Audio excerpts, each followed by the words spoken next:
There are no subtractions and divisions in our mind.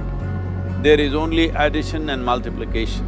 I will just remove negative thoughts and I will have positive thoughts. All the best, it's not going to work. It's just that you need to pay little attention as to how it functions. You will see there is a distinction between what is you and what you have gathered.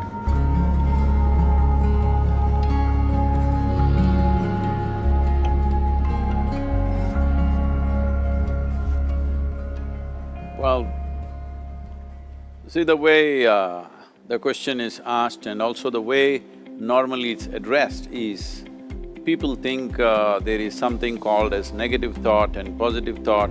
They want to remove the negative thoughts and have only positive thoughts. For such people, I would ask them to just experiment for 10-15 seconds. Let them forcefully remove one thought from their mind. For example, next 10 seconds, just don't think of a monkey. Try not to think of a monkey for next 10 seconds. You will see you will be full of monkeys. So what I'm saying is, this is the nature of your mind, because in this mind, all the three pedals are throttle. There is no brake, there is no clutch. Whatever you touch, it will only go faster. In this kind of mind, people have been taught from moral teachers and religious teachers, do not think about bad things. Well, since then it's been a full-time job. So there is no way you can handle the mind like this. This doesn't need any great enlightenment. If you spend 2 minutes with your eyes closed, you will realize you cannot do anything forcefully with this mind. So, I want to remove negative thoughts. Do not ever go in this direction, because what you want to remove will become your quality. Always you will be on it. So what should I do?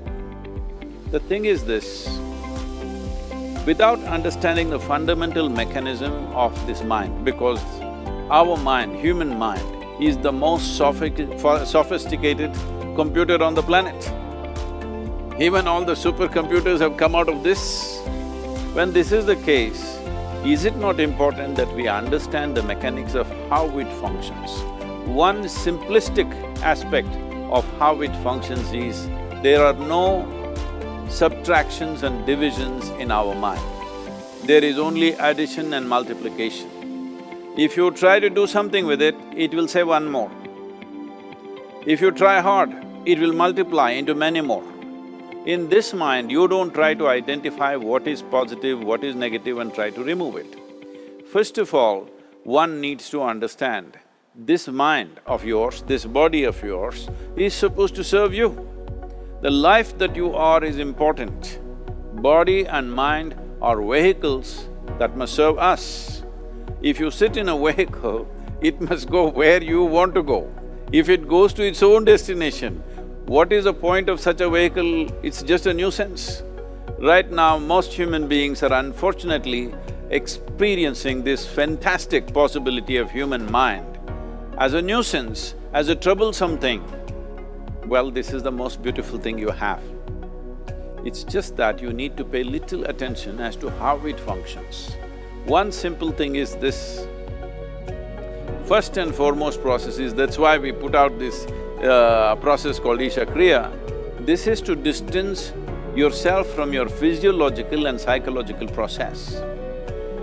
There is something called as you which exists.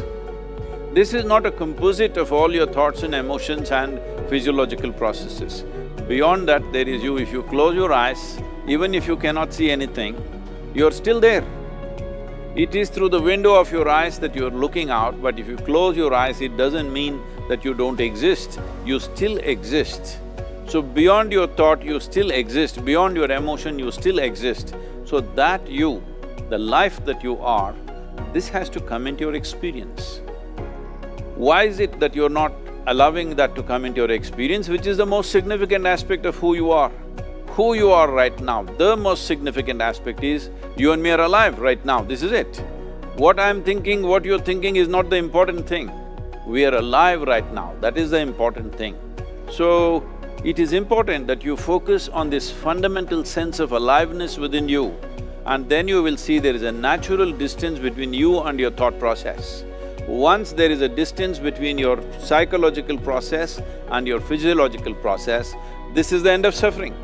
Because there are only two kinds of suffering that human beings go through, physical suffering and mental suffering.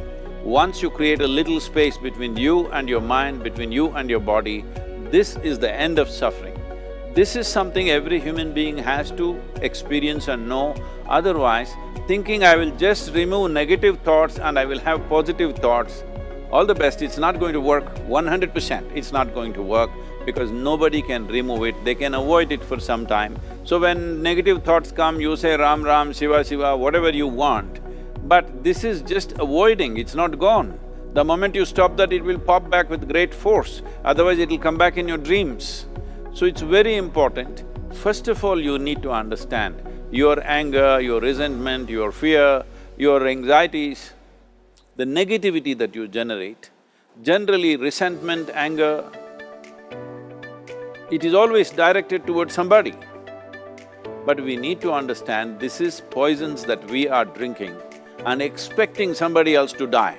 Fortunately, life doesn't work like that. If I drink poison, I die. If I drink poison, you don't die.